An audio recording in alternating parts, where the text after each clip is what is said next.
Hello everyone, and welcome back to Star Trek Mercury, a Star Trek Adventures 2nd Edition game using the rules by Modifius Entertainment. My name is ELH the Game Master, and joining me are four lovely individuals who will meet right away, because as we seem to be doing in this game, we play for a session, and then we're off for a month, and that really grinds my gears. But scheduling gods, mostly on my end, are a fickle beast, so we take what we can get. But let's get introductions done, and then we can finally go back into play. We will start with Adcon. Adcon, who you playing, and anything you want to shout out? I'm Adcon, I'm Commander Paden, and you keep asking me what I want to shout out. I don't have anything! Hey, you never know. But yeah, Change one day. I'm just glad to be here. All right, we'll take it. Up next is Forever GM. What do you got going on? Hey there, Forever GM here. I'm playing Lieutenant Commander Stafford, the resident science officer. I don't have anything to shout out either, other than I'm just super happy the game's on tonight. Yay! Joggy, what do you got going on? Well, hello. So last week was National Library Week, so if you didn't hit up your library, check them out. It's a great time. And today is Superhero Day, so that's also fun. Happy to be back playing, and I am playing our engineer, Commander Jensar Ebsen. All right, and last but not least, Logger. Hey there, Logger here. I'll be playing Lieutenant Commander Rad Ram, Chief of Security. As far as shoutouts go, just say congratulations to my oldest, who just had a big animal day at their zoology club that they run. So Oh, had nice. live animals coming into the school. Nice. Very nice indeed. All right, well, let's run that intro and then we'll get started. And welcome back. Now, normally, again, we would do a opening log, but since it's been a month, I'll just do a very quick recap. So, long story short, the crew of the Mercury was visited by Lieutenant Commander Zeva, a member of the Temporal Integrity Commission from the 29th century. She was here to investigate what she called the black box technology, the technology that has spawned paracausal beings such as Nyx, the unofficial mascot and yeoman of the Mercury and her crew. Now, some things were made clear that basically Zeva was here to determine whether or not she needed to remove Nyx from the timeline, and what in the world was going on with the change in so far as the transwarp network. Because at least in her version of events, the transwarp network was not private key encrypted. It was connected via other means. So her focus was, okay, does this mean Nyx is the problem? And that led to a discussion of, well, who gave you Nyx? And that ended up coming out that it was the Fleet Admiral Tal Shakal. That was in our very first session, and I think he showed up in two other missions. But either way, everybody started looking into the Fleet Admiral. And it came out very quickly that the Fleet Admiral was a fake. A very good fake, but it's still a fake. And since there were complications on the roll, a data packet was sent to an area of space. And naturally, the players were like, well, we got to go investigate that.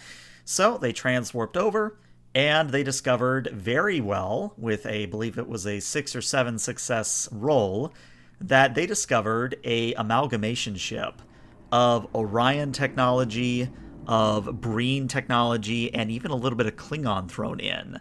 But it was very clear that this vessel was out of time. It was in the past. So we're talking, this is from like the 29th century kind of a thing. An attempt at diplomacy was made, but obviously the ship responded in kind by opening fire and by applying a temporal jamming effect across the immediate area. After a bit of Starship Combat, which, if you ever are curious how Starship Combat is run, go ahead and watch last session.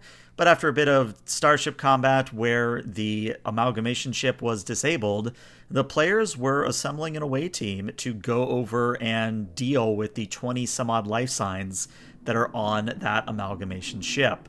Now, as a reminder, the transport inhibiting effect is coming from the trait that is in play known as temporal jamming.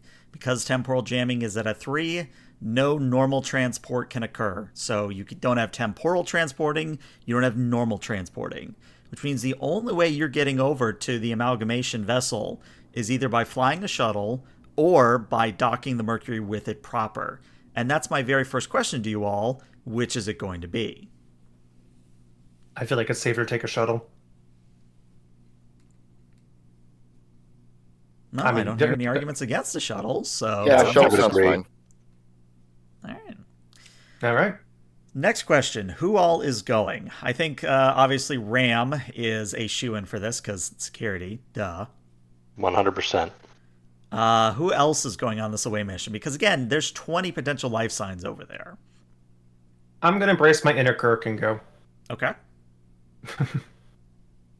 So I'm going to put this at the table. Should Jensar go over or stay with the ship and I run with like a secondary NPC or secondary supporting character? That's the term. Or be here for when things start breaking. We might need your expertise just to get the fields down. All right. I'm good with whatever bad decision we go with here. And then look, Stafford. If we survive this, the next step is the court-martial you promised us, so let's go out with a bang. Yay, court-martial, yay! But no, Stafford, what about you? I'm game for this. Let's do the shuttle. All right. And of course, Zeva will go with you because this is kind of, her supervisory and, hey, I need to sort of be here when you break into the 29th century ship because if I'm not there and you steal things, it's a bad problem for me. So. Are we also taking our doctor just as he has humanitarian aid? Oh, bring along your Klingon doctor. Mm-hmm. Mm-hmm. Yeah. All right. So all I'm going to require is whoever is piloting the shuttle, I need you to make a control and a con at a difficulty of 1. And this will influence where you are able to find the shuttle bay. Because if you don't find the shuttle bay, we'll have to talk about other options. Because as a reminder, this is an amalgamation ship where it starts off Breen, then it flows into Orion, and then it flows in the Klingon. So it's like, where is the shuttle bay on this thing? And is it all one tech? Yeah, matching airlocks and all that. Should Ebsen do it as a normal pilot, or someone else want to do it? I think it would make sense for Ebsen to do it as a pilot. Mm-hmm. All right.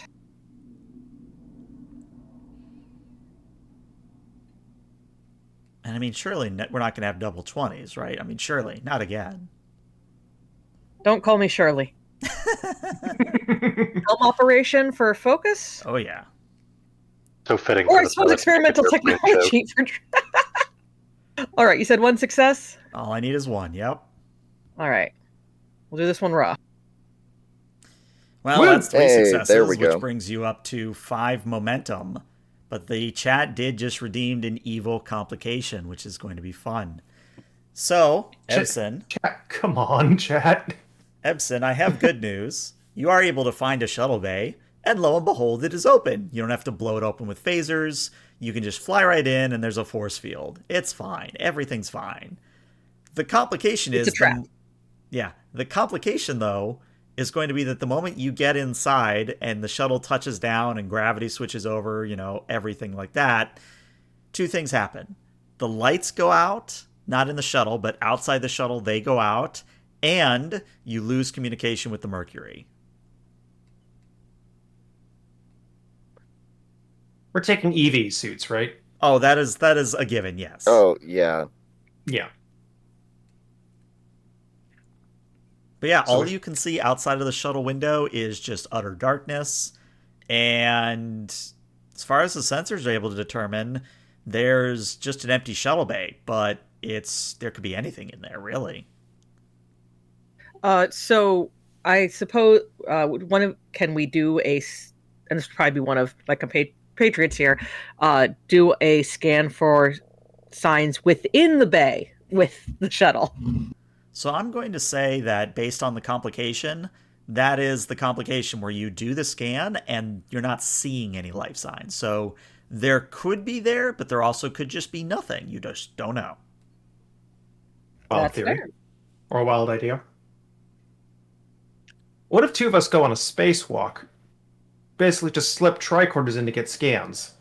And then we'll have a good idea of what's on the other side of that shuttle bay. Could work. Stafford would be down for a spacewalk. Ram, you want to go with him? Yeah, I was going to say, I think Ram should volunteer there. Okay. All right.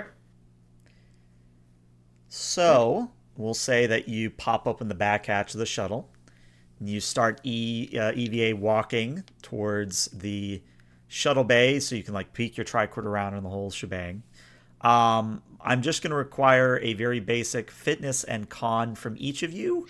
Don't roll complication. That's it. Just don't roll complication. That's all you have to do.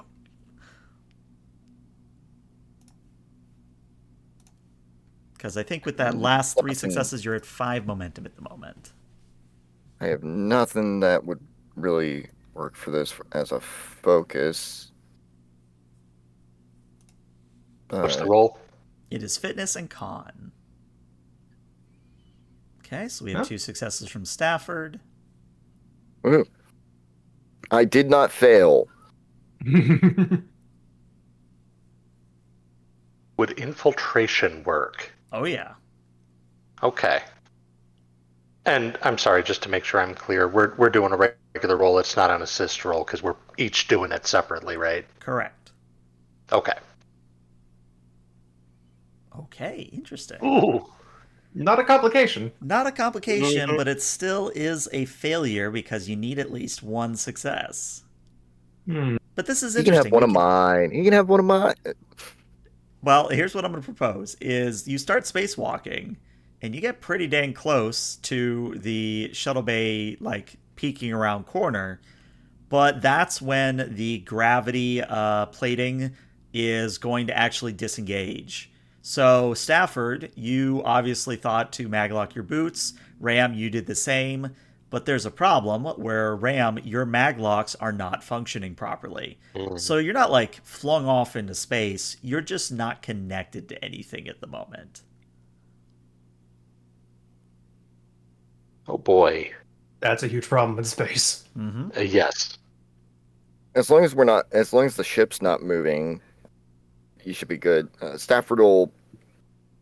Do you like say anything like, "Oh no"? Because if so, any little noise like that, Stafford's going to turn around and grab your hand. Yeah. Stafford seems to be a connection issue here. I'm looking around for anything to grab. Stafford looks like a good thing to grab. Mm-hmm. Got working mag boots. I'll reach out towards him. All right. No roll required here. You can easily just go, all right, I'm here. I'm tethered. Yay. But it is going to make your subsequent sensor scan a little bit more difficult. And I'm going to tell you right now, it is a reason science. Stafford, you're probably going to be assisted by Ram if I had to guess. The difficulty is a 4. All right. I'm going to use a momentum to roll 3 dice. Okay. Well, I need to see. You either need to re-roll that, or I need to see a crit from Logger for this to even happen. Ooh, you said reason security. Reason science. Well, you know, I can give you reason security. I'll give you reason Oh, security. sorry, I meant reason science actually, but No. You raise a good point. I like reason security. I'll even give you infiltration as a focus. 1 die. Technically, that should have been 2 successes. I'm sorry. I actually had presence science selected instead of reason science. So that 15 would count then. Yes. Okay. But let's go and see what we get. Hey, there we go. Made it anyway. All right, so that is 3 successes. It was a difficulty of 4, but I can offer a success with a complication. All right. Yeah, let's go ahead and take the complication, I say. Yeah, I'd say so. So, good news, bad news. Good news, you are able to determine that 10 of the 20 life signs are indeed within the shuttle bay. But the complication is going to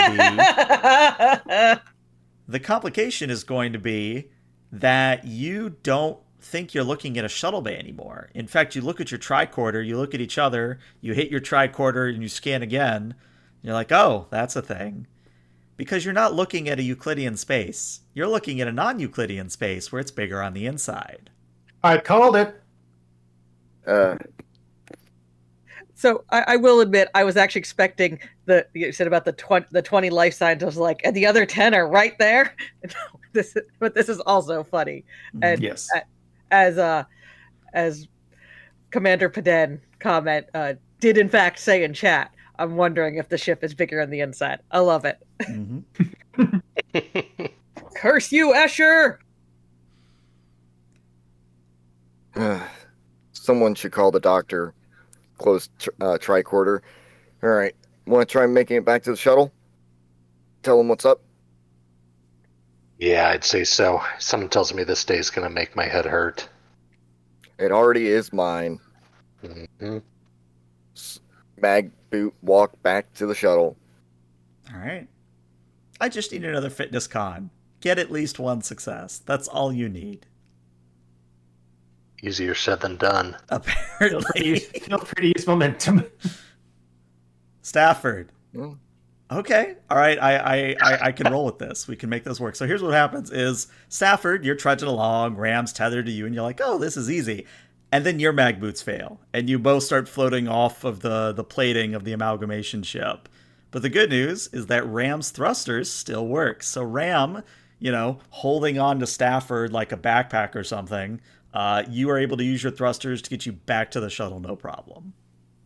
I want art of this moment. I'm on a diagnostic on EV suits. No, it's like that one scene in Voyager where it's just Tom and B'Elanna clinging to each other with EV suits. Stafford and Ram holding each other like Rutherford and Tendi on their little mission on the holiday. Oh yeah.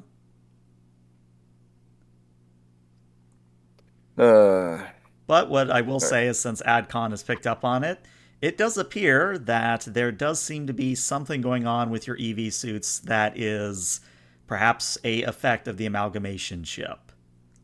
That or someone has really missed doing maintenance on EV suits and is going to have a very bad day when you come down on them.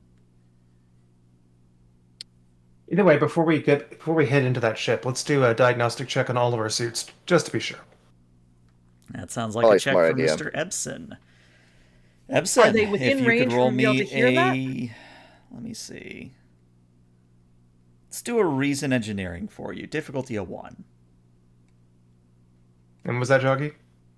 I wasn't sure if they were able to actually pipe into us yet. Or No, I'm assuming they're already on the shuttle. Yeah, they got back to perfect. the shuttle, no problem. So I'm going to use that diagnostics focus here. Mm-hmm. Oh, yeah. So you get another 2 momentum, bringing you up to 6. So what you're determining is that the jamming effect is playing with higher level technology. And I don't mean in that of, oh, well, duh, it's from the 29th century. I mean that the more advanced a piece of technology is, there is a chance that it will malfunction or otherwise become defunct when you're on the amalgamation ship.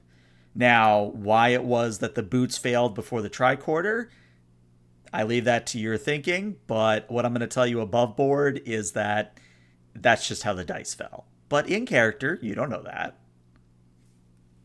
Is this ship affecting the laws of physics on a localized area? It may very well be. I mean, once you start dealing with stuff like folded space mechanics, it gets weird. All right, then we better get this done sooner rather than later before all of our technology starts to break down.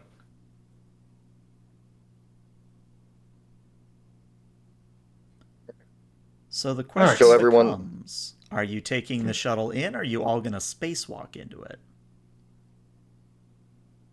You said there were 10 life signs inside that area? Yep. Is there any idea if they were armed? Unfortunately, no.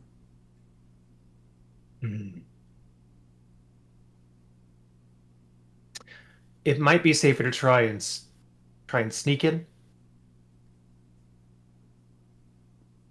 But I'm open to suggestions. Stealth mission, I like. little nervous about doing another spacewalk, sir. The equipment seems unreliable right now. Let's maneuver the shuttle as close as we can, and let's replicate some cord. All right. So you get the shuttle pretty dang close to the threshold of the shuttle bay. You, I assume, tie each other with a tether. Mm-hmm. Okay. And then you Hey, engage. carabiners exist. Yeah, carabiners still exist in the 24th century. Mm-hmm. So you hook everybody up. Everybody leaves the shuttle, and everybody proceeds into the shuttle bay? Question mark. Unless With anyone's caution? wanting to stay behind. Stafford's down. It's not every day you get to be in something that's bigger on the inside than the outside. Yeah, I don't suppose we brought anybody with to stay behind in the shuttle, so I think we all go. I don't suppose we could have convinced our temple agent to stay behind. No, she's going. Yeah, that would be nice, but uh, maybe the doctor can stay behind until we confirm there's a medical. No, she needs to come with us. Yeah. Okay. All right. So, what are we taking in terms of armaments? now that was going to be my next question. Was right now you all are equipped with phaser type 2s. As a reminder, type 2s do have the charge effect, and there are rules concerning charge that can actually affect how this goes down. Because charge can do a variety of things. And some of those things include like piercing armor or hitting an area of places. And it's something where I'm actually pulling up the charge rules now. It's something where the charge effect can either, here it is, I found it. It's area, which I mentioned, intense, which means you basically have a 1-to-1 momentum spend to upgrade damage, or piercing. And piercing, of course, ignores all armor. It is something where you do have to forfeit your minor action to do it, but it is a feature of your Type 2 phaser. Now, you could, if you so wished, have Type 3s, the rifles, as it were, and that would actually grant you a accurate modifier as well. The problem is that it costs 1 momentum and 2 threat to have Type 3s for everybody. These whoever the crew of the ship is, they've already proven to be hostile. I mean, they were literally shooting at you moments ago, like in the ship. So yeah, they've proven to be hostile and currently non-communicative. I think it's worth taking. I just think it's worth taking Type 3s. What about everybody else? I'm I down think for that. we just pay the cost for everybody, right? There's just one yeah, cost. it's 1 spend and everybody gets it. Yeah, that's why I'm saying let's go ahead and do it. Small cost overall. absolutely. Okay. Yeah. Safety. So we'll go down to 5 momentum, and I'll go up to 11 threat. All right. Dragging and dropping from the compendium. And as a jet flies overhead, hello, jet. Hello, how you doing? Nice, thank you. I'm in the middle of something. I hate you. What is the marching order in terms of who's entering into the shuttle bay first? Ram. Yeah. Okay. So again, to paint the picture, is the shuttle bay is just a wall of darkness where there's still a force field there containing the atmosphere, but there's just a wall of utter darkness inside. So, Ram, as you move forward, you pass through the force field no problem. There's no resistance there. But it's like the difference between your eyes being closed and your eyes opening. Because when you move through the curtain, on the other side, what you see is a mountain range, almost like a ski range where, people would snowboard or ski or that sort of thing.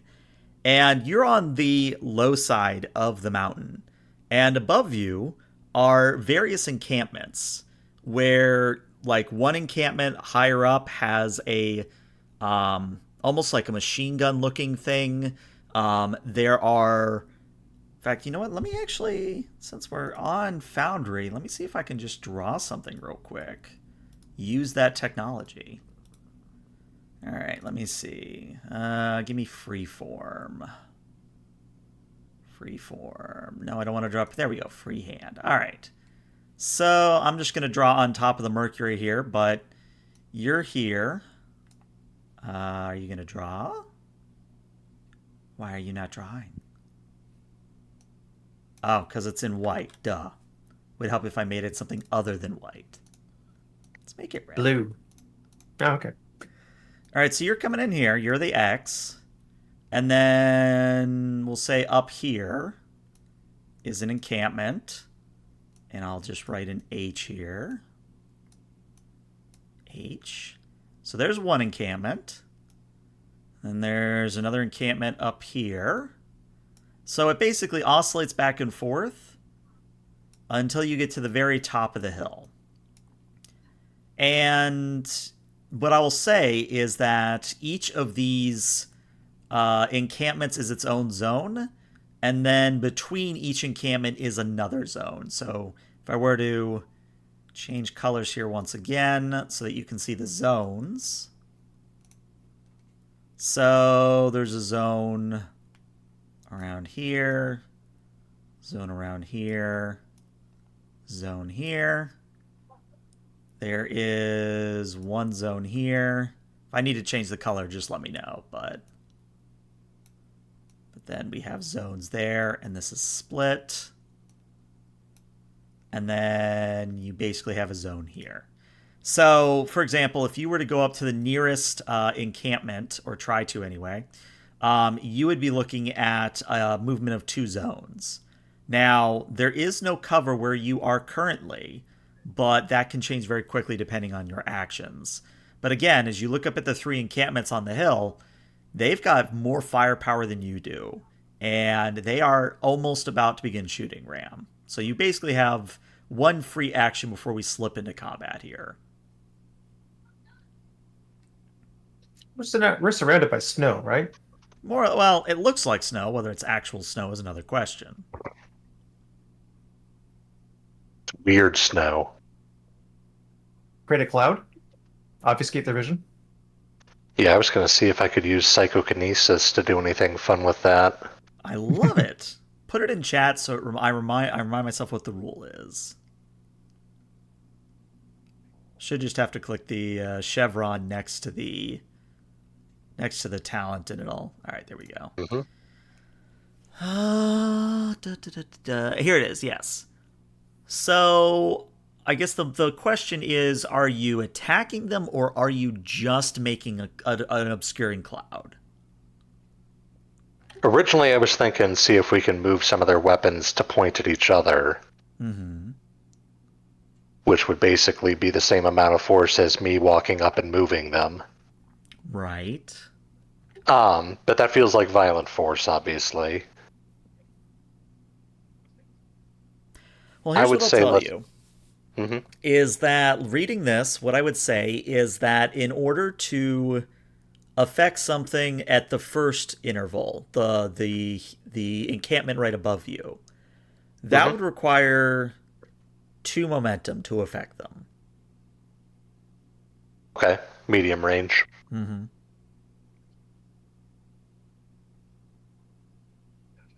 Okay, let's do let's do something to obscure 1 momentum to put something up in front of us to obscure us, to basically shield us from vision.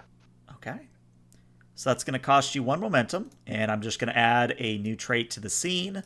We're going to call it Psychokinesis Snow Shield. And I'm going to put a 1. Where basically, as long as you sustain this... Oh, and I need to move that to the bottom. Give me 1 second. Nope, I need permissions so that we can actually see where it is. Party resources. There we go. All right, there we go. Now we can see everything.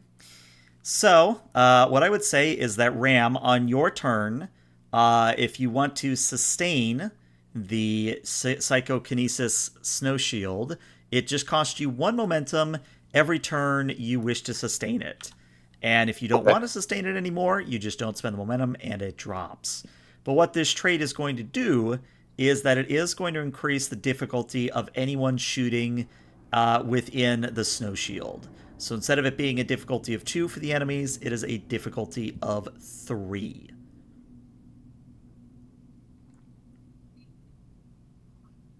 I'd like us to keep it up at least as long as it takes to get to one of the encampments and get some cover. So that's kind of what I'm thinking here.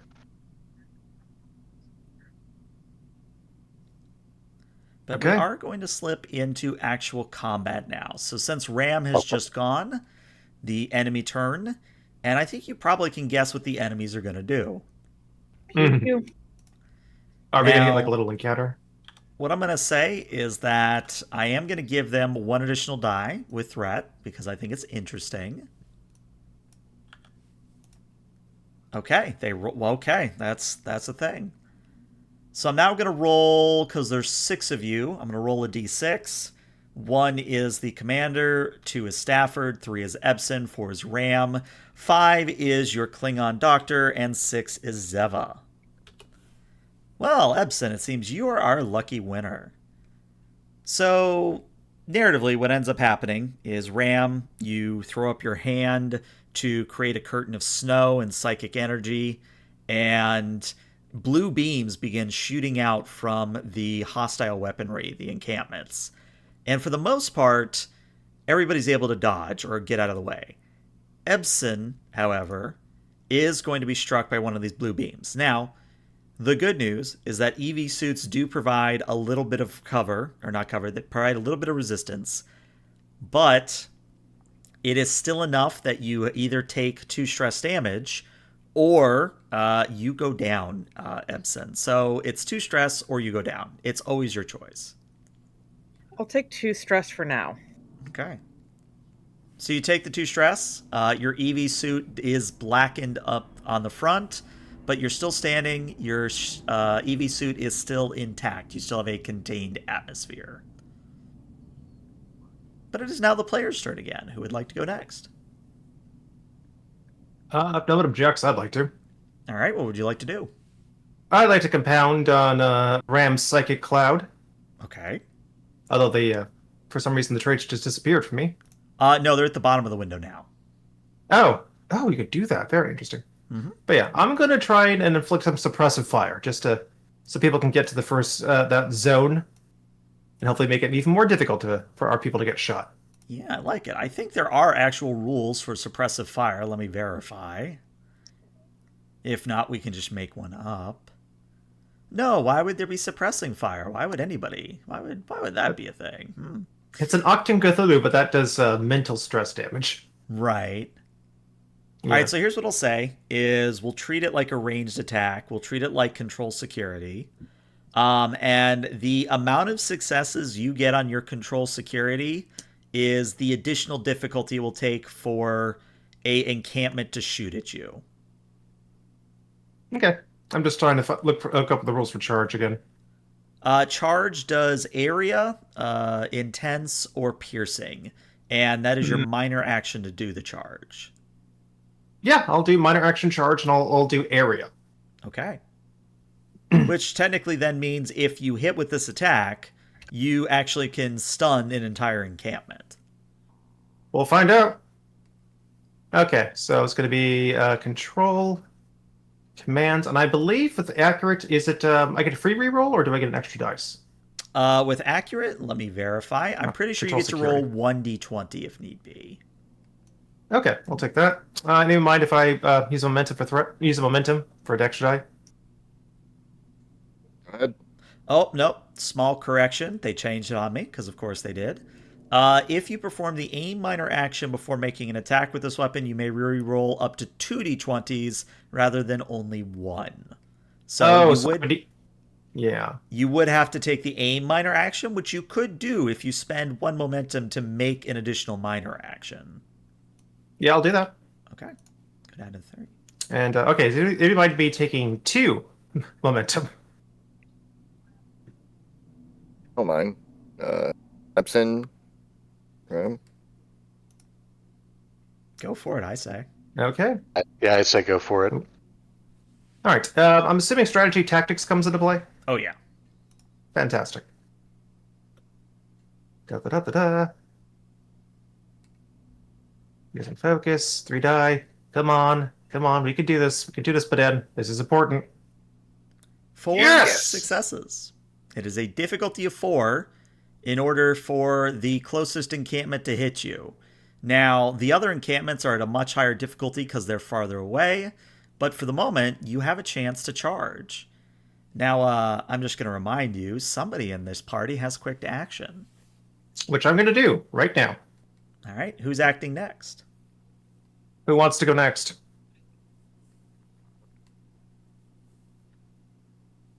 Who's got the best shot ahead, and I'd say. Was the first action was technically my turn, right? So I don't go until.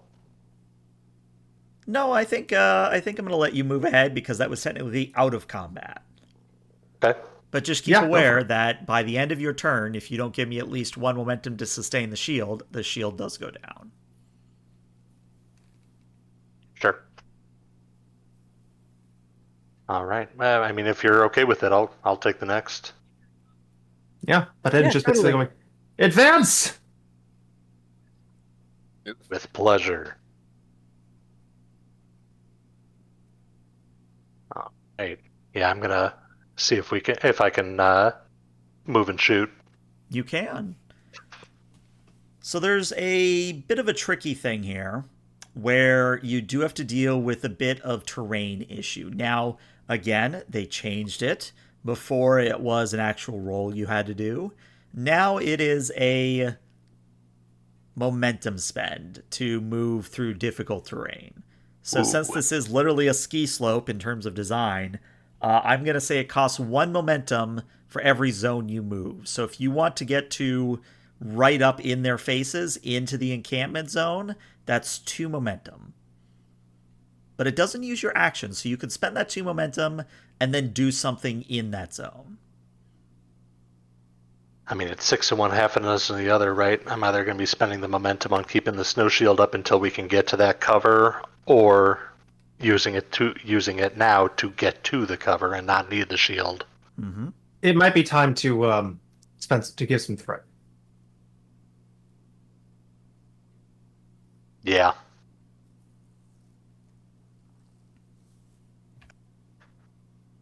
Yeah, I'd say I'm willing to spend the 2 momentum to try and get up there, because the whole goal was to try and get to that first encampment and see if we can use that to have some cover for the next few. All right. Are you going to spend it with momentum or with threat? Let's do it with threat to give me a little more flexibility for the roll here. All right. So, Ram, you that charge. Looks dangerous. You charge up the slope, still sustaining the shield for the moment. You get up to the encampment and you look in, and what you see surprises you. You might have expected Breen, you might have expected Klingons, you might have expected Orions. But even though their uniforms and armor are of a decidedly advanced make, you know the emblem of the Andorian Empire anywhere. These people are apparently members of Andoria. Ah, Andorians. At least it's not Bionar. That's what I was expecting. Well, then there would have to be multiples of 2, so... I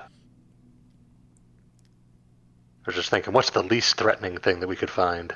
Mm-hmm. Ferengi. Yeah. Tribbles. I mean, I do 12 threat. That is 12 tribbles. Yeah, true. All right. Dorians. Yeah, you're looking at what could be a bunch of Andorians. What are you going to do about it? I'm going to register some shock initially, but gotta keep on mission. I'm going to try and take a shot here. Okay. Now, as I was telling Paden earlier, if you take the minor action to charge, you can hit an area. Yeah, let's do it. Okay. Control security, difficulty of 2. Pretty close to my max. So. All right.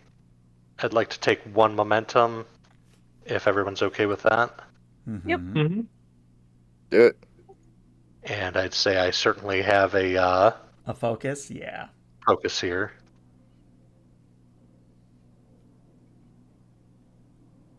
Three dice. Well, that's Very nice. 4 successes, so you get 2 momentum back, bringing you up to 3. And Nice.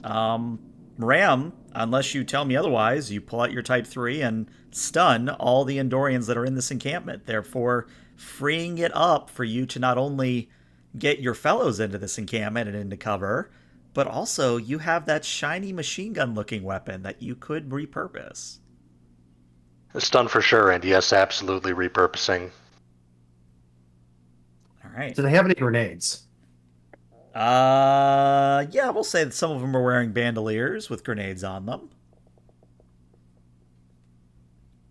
But unless Ram wants to spend 2 momentum to make another major action, I think it goes to the enemy side this time. What do you think, folks? We could try out this machine gun if we want, but I mean, I'm willing to let Ram take the shot. Yeah. I'll do it. 2 momentum. All right, 2 Go momentum. shocks on them. Let's go. Now, can I immediately tell if this machine gun is going to vaporize them? The GM is debating. Please hold. If it's Andorian tech, we might be able to just... Yeah. I'm going to say that based on the rule that the literal Andorian plasma rifle in the gear chart does not have a stun setting. It only has deadly. Yes, I'm going to say that you would be able to tell very quickly, just looking at it and maybe picking it up, that this machine gun, while is devastating, there is no chance of stunning. Whatever you hit will die or be dying very quickly. Would there be a way for me to take out physical encampment in order to, stop them from having cover or to try and flush them out? You could just use the gun for like suppressive fire like I did or something. Yes. Yeah. So if you want to do another suppressive fire, again, that would be a control security, and we're already at a difficulty of 4 to hit people. So you're just adding more on top of that. So whatever control security successes you end up getting, that's how hard it is to hit you and your fellows. Okay. So anything I get here is going to be helpful. Mm-hmm. I'm going to say strategy probably applies as a focus. Oh, yeah. Oh, that means you can also drop the Psychic Cloud, too. Mm-hmm. Exactly, so I don't need to spend that extra momentum. So, re-questioning, do you want to keep the Psychokinesis shield up? Do we get any kind of cover from being in the encampment now that we're here? You do, because you're there. Everybody else isn't there. I'm going to keep it up to protect the others. Okay. I know that kills our momentum, but I don't want to leave you all high and dry. I would like to add a momentum to the group pool, because whenever I or an ally fail a task that I'm in the scene for, I can add a point to the momentum pool. Oh, Good. nice. Good. That we all hit plus at the same time. Mm-hmm. We're all so excited. Yeah. All right, cool. All right, that's your quick This is the first action. real ground combat we've been a part of. We now jump to the this first encampment up here, the upper encampment. Extreme work. So, I think overall they're shooting at a difficulty of 5. Yeah, they're shooting at a difficulty of 5. So, it is possible, and I think it's a good threat spend. Do I want to give them that many die? Yeah, I'll spend 3 threat to give them 4 dice total, because we want to keep things interesting. I don't think they're going to do it, but you never know. Apparently they do it. Apparently. So, I now need to roll to see who it hits. Because if it's Ram, that could change things. I'd really like it if you could roll those double 20s once in a while. I mean, that would be ideal. Agent? So, Zeva is going to be hit, and she's going to opt to take her stress damage. And she's just going to kind of look down at where the beam hit her and goes, I should have known it would have been the Andorians. Of course it's Andorians. Why is it always Andorians? Gonna need some explanation when this is over, as I'm still shooting. Yeah, it would have been good to know that ahead of time here. I didn't know it would be Andorians until I got shot. Then why would you say it's always Andorians? I'll explain after we're not being shot at. But it now is the player's turn, and I believe that leaves Stafford and Ebsen. Yes, it Let's does. get you two to cover. Yeah, sorry, we go are. I'll let Epson go if they wish. The first step is getting to cover. Mm-hmm. And like I told Ram, if you want to get up into the first encampment, it is 2 momentum to just get up there. Oof. Okay, even with the fact that it's basically been captured. Right, because it's still difficult terrain, because you're still moving up a ski slope. I Fair missed one enough. as a roll. Now, you Sorry, can what'd you say? spend that momentum with threat instead. You could give me 2 threat, but it would get you up there without taking your major action.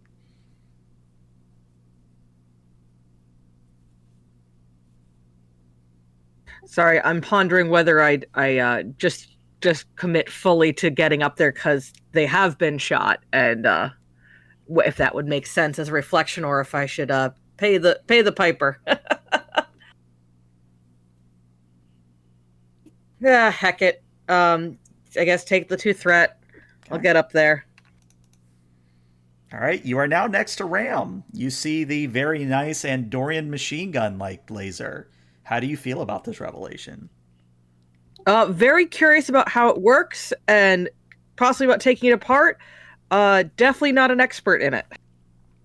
All right. I will also say for flavor is that there are a number of Andorian stunned people that have bandoliers, which do have grenades, which are also deadly. So if you want to throw actually, no, I take that back. Apparently grenades have the stun qualities. So that's weird, but sure, we'll go with it. Honestly, with the range you're describing sounds like it might be it'd probably be easier to shoot than to throw. Probably, but I mean, imagine if you landed the throw. Fair. There's how long does a stun tend to last? A stun is the entire scene, so the people who stun stay down. We have narratively appropriate. Okay. No, Ebsen's going to use the weapon that they know how to stun with on the targets that are within potential hitting range. Okay, so the second encampment. Now, Yeah. I would say that they have cover, so this is an opposed roll. Okay. And I can either roll based on yours, or I can roll first. It's whichever you'd prefer. I don't think it matters too much. This is not their strong point, but they're trying to do their part. Mm-hmm. All right. Well, control security. I'll tell you what. I'll roll first to make it a little bit fair. Using focus. Just roll 1 success. Just roll 1. All right. I do not have a focus. I'll give this a go. Wow. Well, I think that basically means you shoot at one another, and a jet flies overhead. They're literally right next to each other, naked gun style. Yeah, you're just like pew pew pew pew, and it's just nothing. I was just thinking is backup plans once per session, or is that just keep going? I think it just keeps going unless it says otherwise. Well, we get a momentum from it, so. Hooray! So I did my part. Excellent failing. Keep it up. All right. Much better than my failing. So we now go to the last enemy encampment because we have one left. They're at the very top of the hill. They have a choice to either shoot. They have a choice to either shoot at Stafford and Zeva and Rosh, or no, what is her name? She's Rari. Yeah, it's Rari, daughter of Vosh. Or they can shoot at you, Ram, and Ebsen in cover. So I'm still down here. Oh yeah, Paden's still down there as well. So they're looking at either a difficulty of 5 to shoot at cover, or a difficulty of 7 to hit not in cover. How mean do you guys want me to be? I mean, they could try and target Stafford, though I do have defensive training ranged, so difficulty is increased by 1. I like it. I like it. They see an egghead and they want to put the egghead down. I love it. So now the question is, how much threat do I have to spend to make that possible? Oh, all of it. I think I have to, yeah. Oh, I know what they can do. All right. So you're going to hear a click, and then a grenade is going to come lobbing out of the top encampment. So this is meaning I'm going to spend 6 threat to do it. So anybody with orb experience or talents that trigger whenever a GM spends a certain amount of threat, I just did it. Congrats on your determination and momentum. But we need to see a lot of successes here. I don't know that they'll get it, but you never know. Nope. Oh, comp.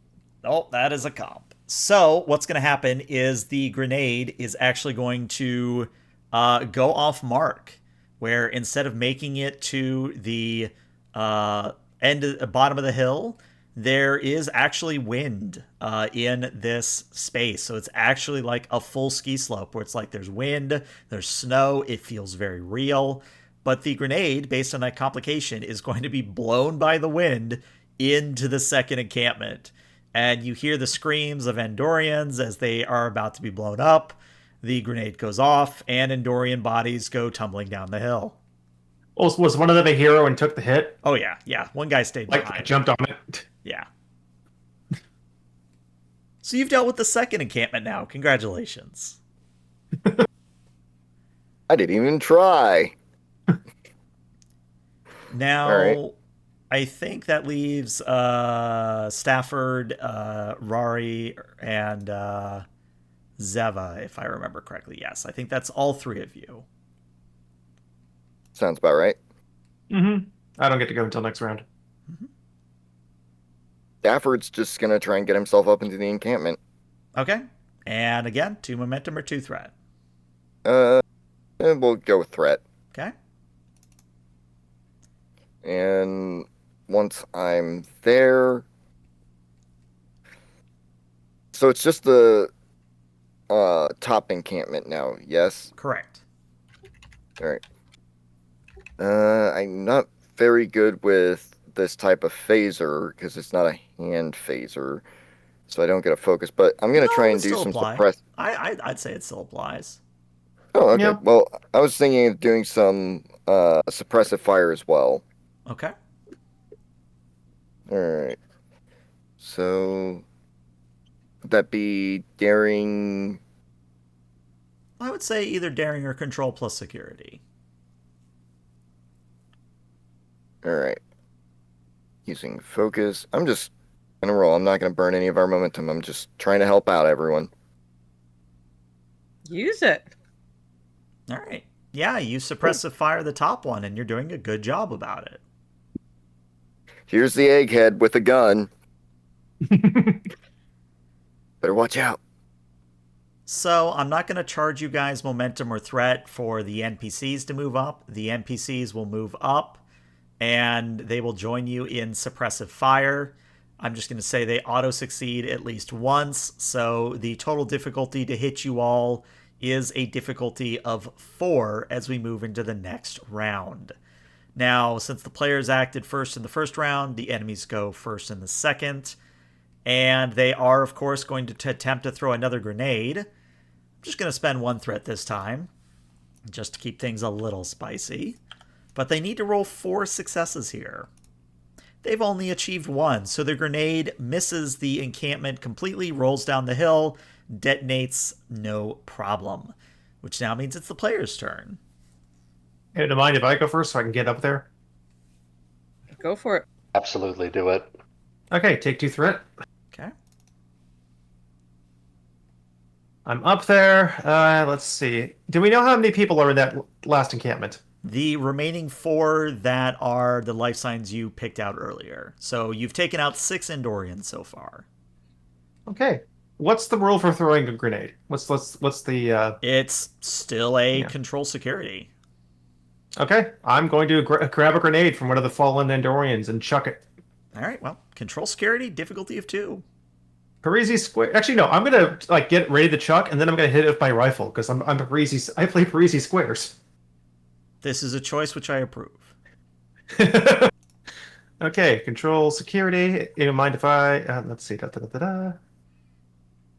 I should have taken Parisi squares as a focus. Dang it. Okay, yeah. I'm gonna give you a threat for extra die. Okay.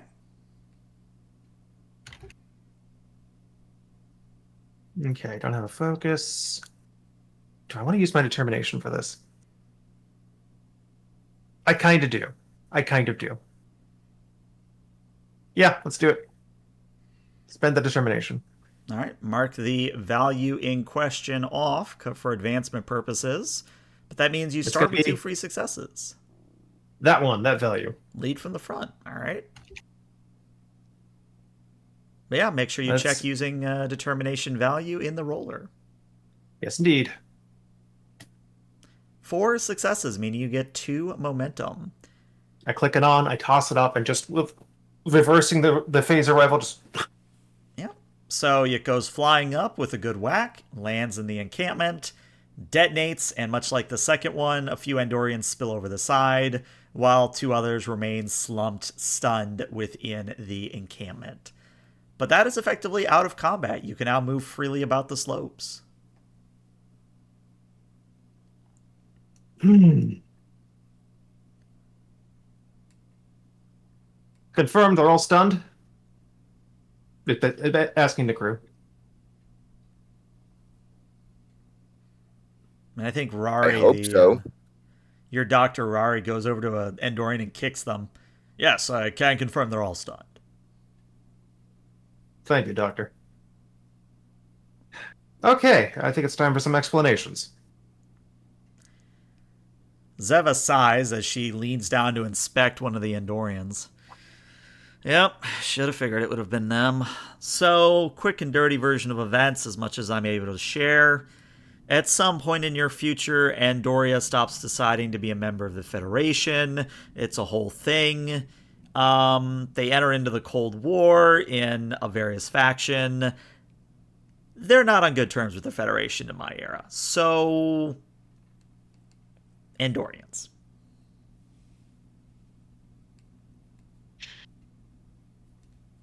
Fantastic. Something to look forward to. Yeah. All right. It's going to ask, looking around. Did we walk through some kind of portal transporter, or are we still on the ship? I think Zeva pulls out her 850 and goes, "Oh no, we're definitely still within the ship. We're just within their recreation hall." This is some kind of holodeck? In a sense, more advanced than what you would consider a holodeck, but close enough. Getting in the program. What would you like me to change the program to? Just turn it off. We might want to be at the bottom of the slope for that. Okay. Turn it into an escalator.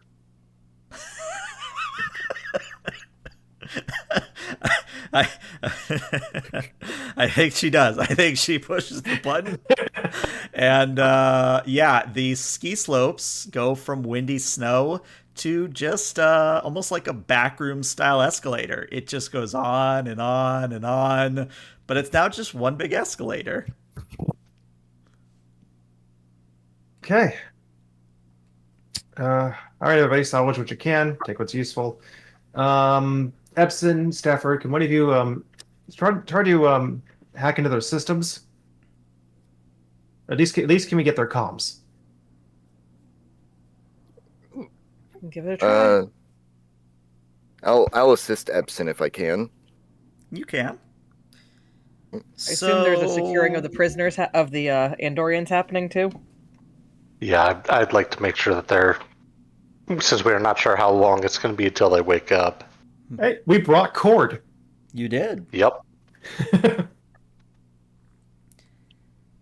All right, so to hack we're trying to into get into their systems. Yeah, to hack into their comms. I think this is definitely daring engineering. Nice.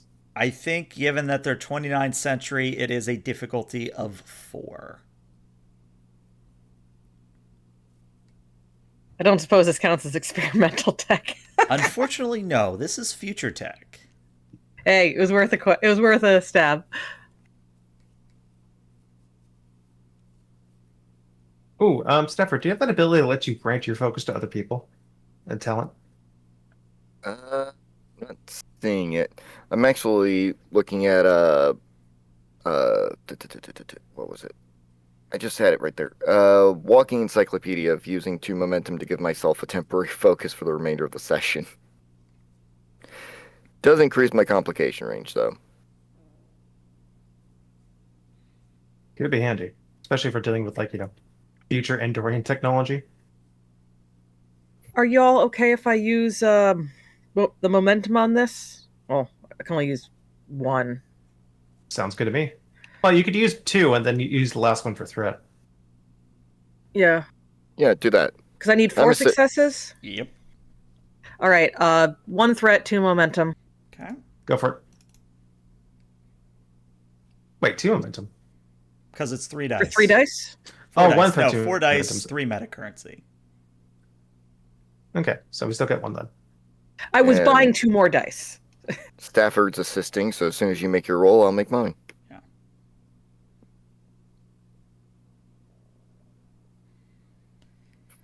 Well, I've seen Okay, I'm gonna need to rolls. crit this. Wait, wait 1 second. Oh no, I don't know if this counts for me or for someone assisting me. I may ignore the first complication rolled on any engineering task. Put it in chat.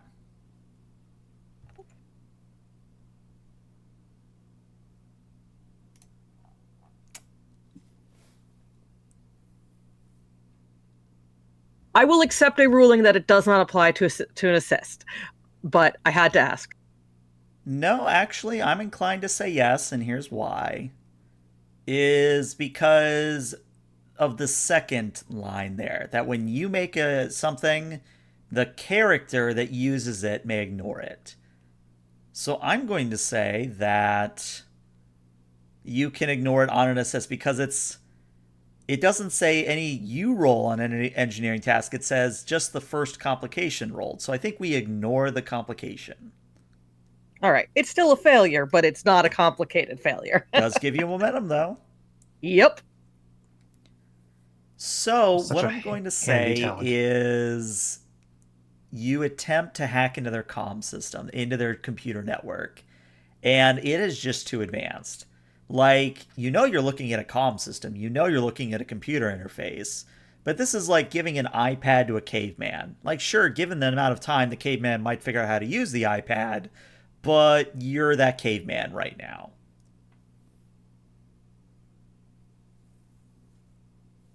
What sort of madman uses Info looks 3D very controls? Yeah, sorry, we talked over you, Joggy. Go ahead. Oh, I was just saying Jensar is clearly grumpy about this. Pride is definitely bruised a little bit. Hey, to be fair, if anyone in the party was going to be able to do it, it's you. Mm-hmm.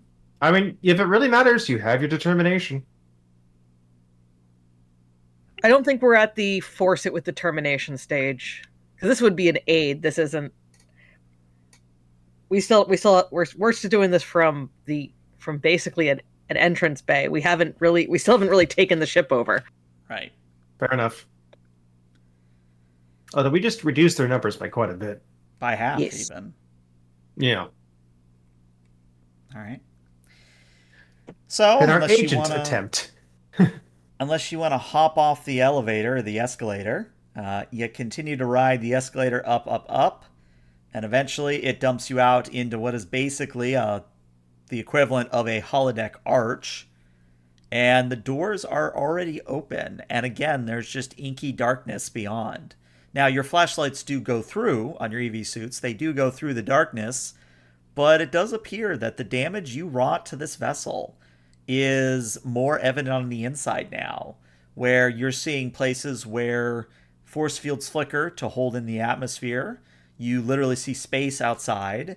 It just seems that you've entered into a powered down or damaged area of the ship at this point.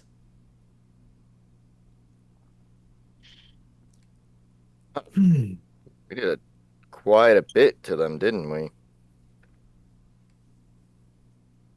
Well, I guess gravimetric weapons are still pretty damaging. Puts I don't me know, at we, ease a bit. go ahead. Oh, I was just saying, puts me at ease a bit. Maybe. Let's keep on our toes. Let's try to find the bridge or some kind of command center. And you keep walking through the corridor. This is an of Andorian vessel, though, brokenness. right? Sorry, say again. I was saying this is crewed by Andorians, but it's a mishmash vessel. Correct. I'm just trying to get like a anthropology check to decide if their bridge is going to be like us, which is on the top, or if their like command center is going to be in the center, like a summary. Ooh. Why don't you give me an insight command difficulty of 2? Insight command difficulty of 2. I'm going to give you one threat for bold. Sure. Take that die. Let's see. I'm looking at my thing. Could I apply strategy tactics? Yeah. Fantastic. Well, Oh. that's 5 successes, so you're going to get 3 momentum right back. And yeah, I think you realize very quickly that based on the amalgamation and the fact it's Andorians crewing it, you get the sense that you know not only where the bridge is, you also know where engineering is, where the temporal jamming is likely emanating from. Let's take engineering. All right. So you redirect the away team to engineering, and you keep going through sections that either have been blown out into space or are otherwise very much damaged, fallen corduroy rocks and sparks shooting out of the walls and, bulkheads that have tried to seal but have failed. You do come across a few fallen forms. They are definitely deceased because they don't have EV suits and you're in the vacuum, basically. But you keep walking and you finally get to the doors of engineering. Now, engineering, the door is half open, where you can look inside, peek around, and what you're seeing is 5 Andorians in their armor. They don't appear to have phasers or any kind of ranged weaponry. They do have their Ushan Tors, their swords, the Andorian swords, and next to them is what appears to be, at least just guessing based on the fact that it's glowing green, you do see a bit of active technology that looks like a buckyball, so kind of like a soccer ball. But I think even to confirm what your suspicion is, I think Zeva looks in and goes, yeah, if we want to take out the temporal jamming, we got to destroy that buckyball. Do we have a clear line of sight to it?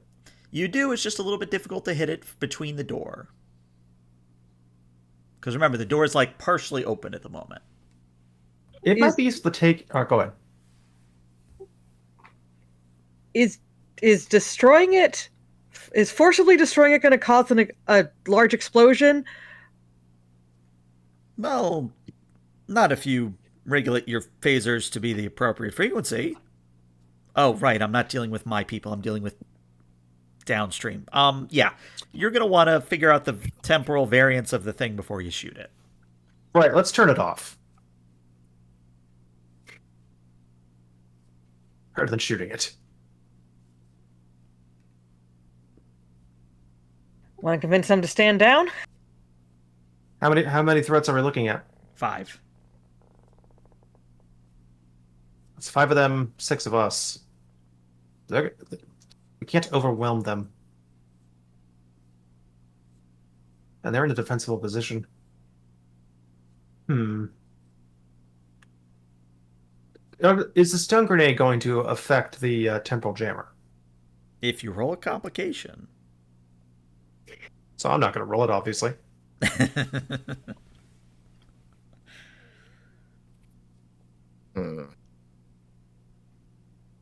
Is that your way of Like, saying, hey, Ram, here's a grenade, have fun? Basically, but I'm thinking, like, if we just roll a stun grenade in there, you know? I mean, it's worth a shot. Well, whoever wants to take the chance, it's a control and a security difficulty of 2. Don't roll a 20. I'm willing to go for it, yeah. Okay. You said Please what feel were... free. Please You feel said free to that use the momentum. some of them had the Ushans, right? Yep. In fact, they all have Ushans. They don't have any ranged weapons on them. Well, I'm thinking that takes away their cover, because they'd have to come out to get us. Yeah, we could try to force the door open, but I mean, if they're Andorians that we know today, like if they're still kind of culturally similar, they're gonna go out swinging. But I mean, if we all focus fire, we can probably take them all down before, like, a couple of them try to charge at us. Well, and if you let me stay in front, I've got defensive training melee as well, so it makes it a little harder for me to get hit in melee. It might, yeah. Is it worth just trying to intimidate them to stand down? If we want to avoid blowing the thing up with a grenade and causing complications. How's everybody else feel? For it. Joggy? Go for it. I'd prefer not to blow up the ship that we are currently standing in. Okay. Let's see. Probably pair of us should try to get the other door open, and then I think Ram should probably step in first. Yeah, maybe. What's it going to take to get the door open? Me and the doctor do it. Just a combined fitness and security, difficulty of 1. I can do it. Well, I mean, I can help. I got 10 fitness, 4 security. Yeah, let's do it. Okay. Me and the captain make it happen. All right. Don't roll a 20. Stop saying that. Please stop saying that. I don't think I have any particular focus that applies to this sort of thing, so... No, unfortunately, Yeah. door opening is not among your focuses. I don't have swole focus. Well, I think that caps you on momentum. Woo! And yeah, you open the door and show that you've got phasers at the ready to shoot, but the Andorians don't seem that concerned. In fact, one of them steps forward and speaks in a very familiar voice, the voice of the fleet admiral. And Tau Shakal says, well, I was wondering when you'd show up here. In fact, you're a little early.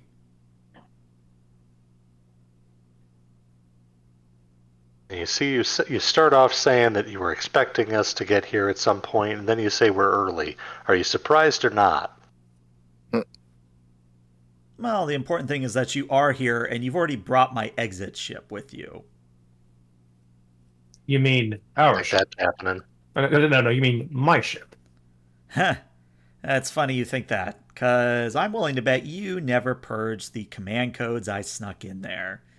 And like a dramatic Bond villain, he holds up a pad and pushes a button. And you hear, very temporarily, you hear a comms chirp. And it's one of your ensigns that's on the bridge and goes, Commander Beden, I don't know if you can hear us, but the ship is charging weapons. It's getting ready to blow the thing out. You got to get out of there, sir. Can I punch him? Can you punch him? You certainly can try. Maybe I'd like to punch. You can, but maybe let's not initiate hostilities just yet. I mean, he kind of just did, didn't he? Yes, but I think we can also get leverage in this scene. Nix, can you do anything? Nix does not reply. Oh no. I don't like that. Lack of reply pushes me a little bit more towards team punch in the face. Well, I'm thinking the temporal jammers are still up. They can't transport.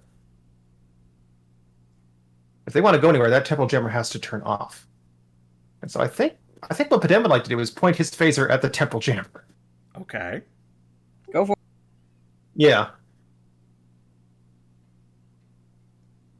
I'm sorry, are we planning on going somewhere?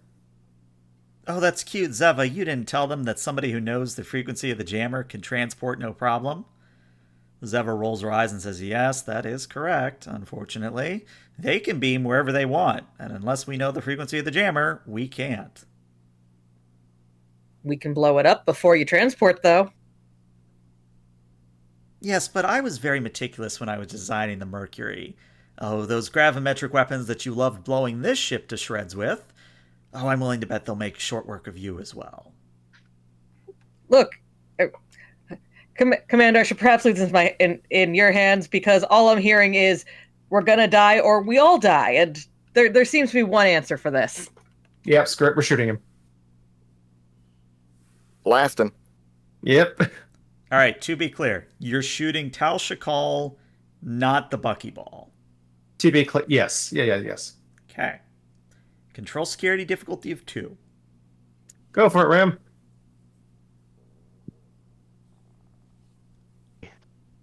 I'd like to use 3 momentum if that works. Mm-hmm. Oh yeah, no, we need this. Yeah, I don't know. One of those, I escape and you die versus we all die. Well, I kind of know which one I'm in favor of. Mm-hmm. I'm glad I used that momentum. Yeah, that was a bit of a hairy roll there. 16, 2, 18, and 19. Wow. All right. So, you do manage to shoot Tal Shakal, and since he is a notable, or is it major? He's a major NPC, I have to spend threat to keep him up. So, let me check the damage. You have phaser type 3. I have to spend 5 threat to keep him up. So that takes a chunk out of my threat. So narratively, Ram, you fire the phaser type 3. You do manage to hit Tal Shakal, square center mass.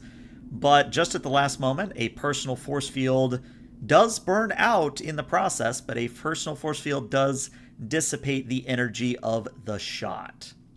And I think Tal Shakal does the classic villain thing and says, do you really think one phaser would be enough to stop me? Nope. Shoot him. Let's shoot him again. Who's shooting him I the see that second talent. time? You know what? If people don't mind, I'm gonna try and have Stafford do it. Okay. Yeah. Yeah. All right. Yeah, go for it. Control and security. Yep, difficulty of 2.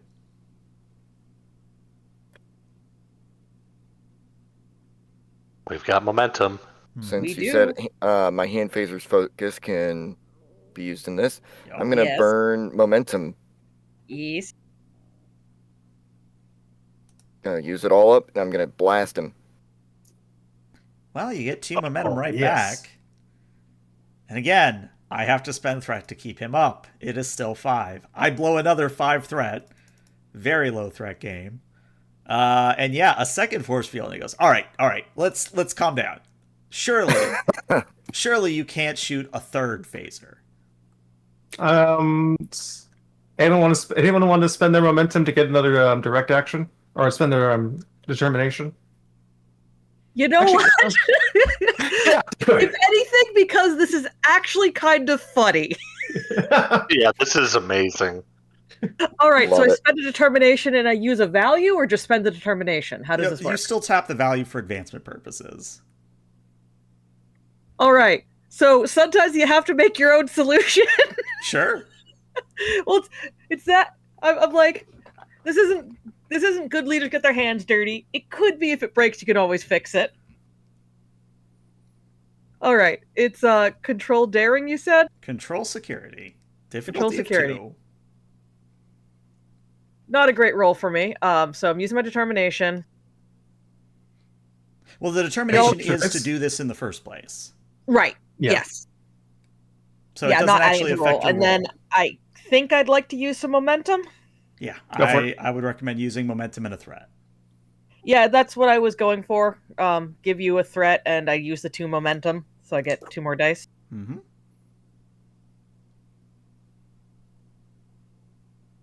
Because I don't have a focus for this. And security is not my power stat. 5 successes, meaning you get 3 momentum back. This time, And I don't have enough threat. Tal Shakal goes down. I love And it. you're sure you don't have a focus in this? Come on. And don't call me Shirley. Anyone else want to try to negotiate? I think the Andorians look at one another and they hold up their hands.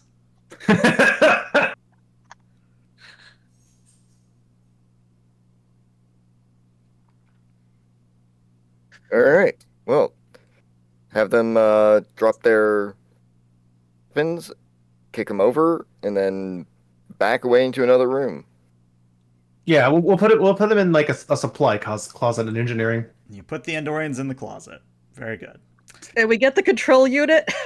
You can. In fact, I think while you're putting them away, I think Zeva is doing her thing trying to get it and just, well, I have a way to fix it. It's going to cause problems for me, but if it makes you feel any better, it's a paperwork problem, not a, oh, I need to take things away problem.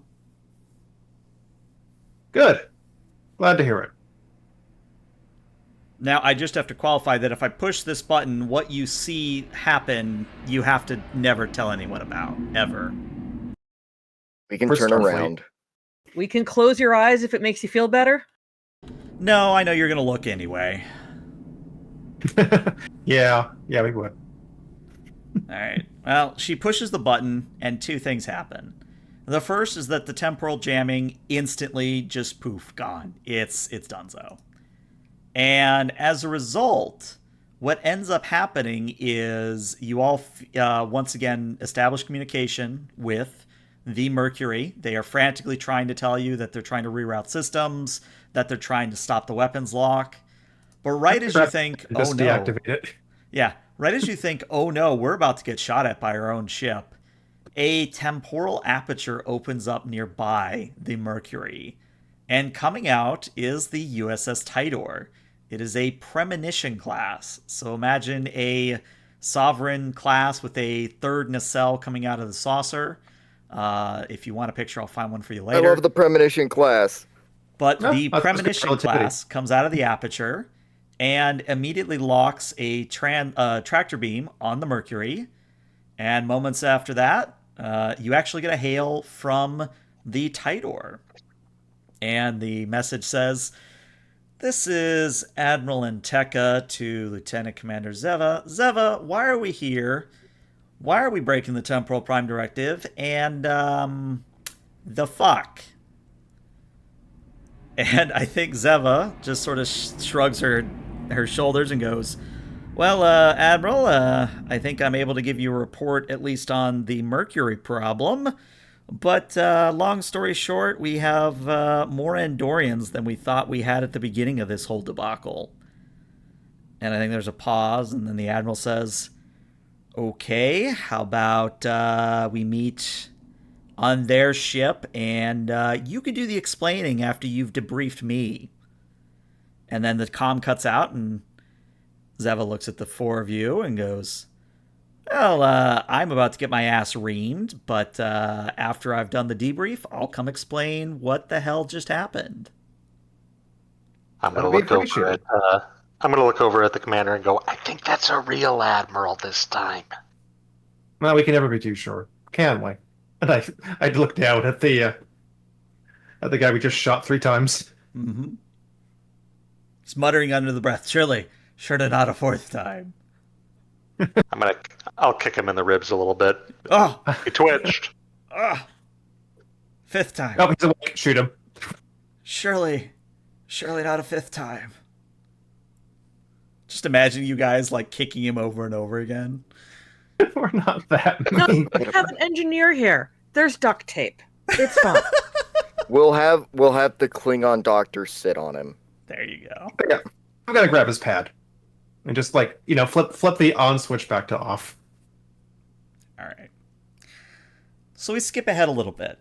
You manage to get back aboard the Mercury. You're able to reestablish full control of the Mercury. The Andorians and their ship are all impounded by the Tidor and the Tidor's crew. But as promised, Zeva does return to the Mercury to give you an explanation.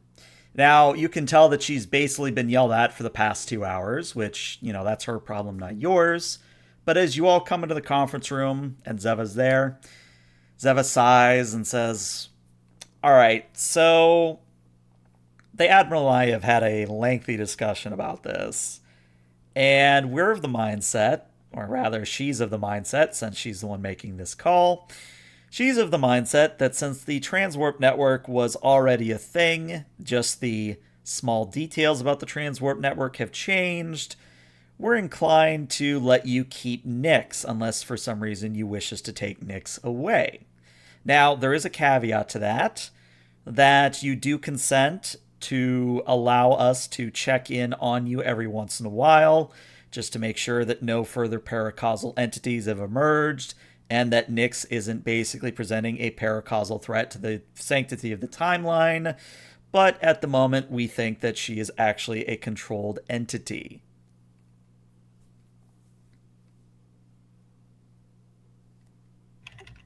Huh. The commander is not happy, basically, about treating Nyx more as a thing than a person. Yes, yes. Yeah, that's not cool, bro. But also understands this is an uptime agency, and technically they have authority on this situation.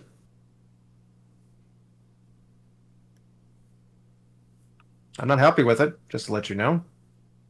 I wouldn't expect you would be, but the alternative is I take Nyx away, and based on what I've seen of your reactions to that and what we've gleaned of your logs, you've developed an attachment to the creature. Nyx is a person. Or are you sure that they're not just an entity masquerading as a person? Because I've run into a fair share of those as well. I think that's a distinction without a difference.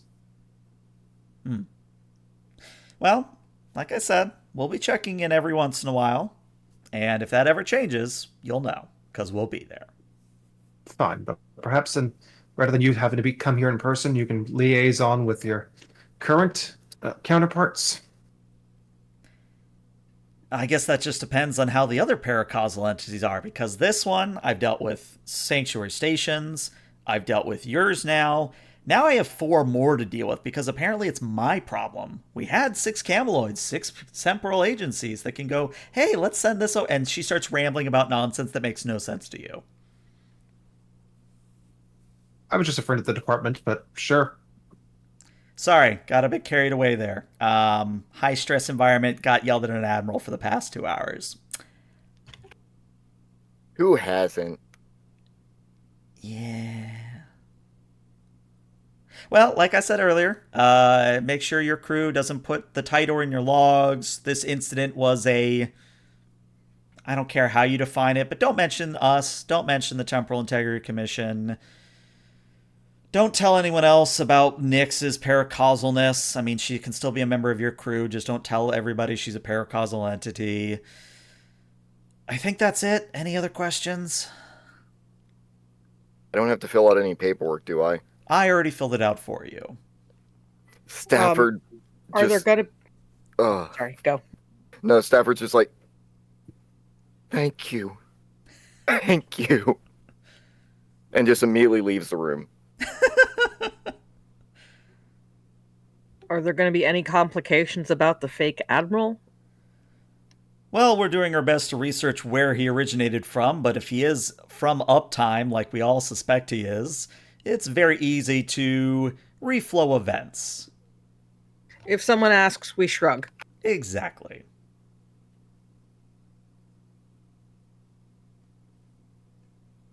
I guess my only question is, how soon do you leave? Unless you have other questions, right now. Right now is good. Taps her comm badge, says one to beam out. She beams away. Outside, you see the tractor beam from the Tidor onto the amalgamation ship. You see that tractor beam pull the amalgamation ship closer to the Tidor. Another temporal aperture opens up. The combined vessels go through the aperture. And then everything is, quote-unquote, back to normal. And because I find it funny, I think now is when Nyx appears. Nyx appears, and she's in pajamas, and she's yawning, going, Yeah, well, that was a good. What did I miss? And that's where we'll end the session because it's funny. I do want to say one more thing. Yeah, what's up? Staff are going to report on the situation by end of shift. I need to know what her pajamas look like. Required for science. Well, they're of course Gothic flares, so black with white lining for kind of like a lace effect. And she of course has on like stuffed animal like booty things, like slippers that are like tigers or something.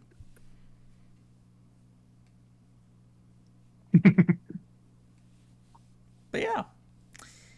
Good job there. We did pretty good.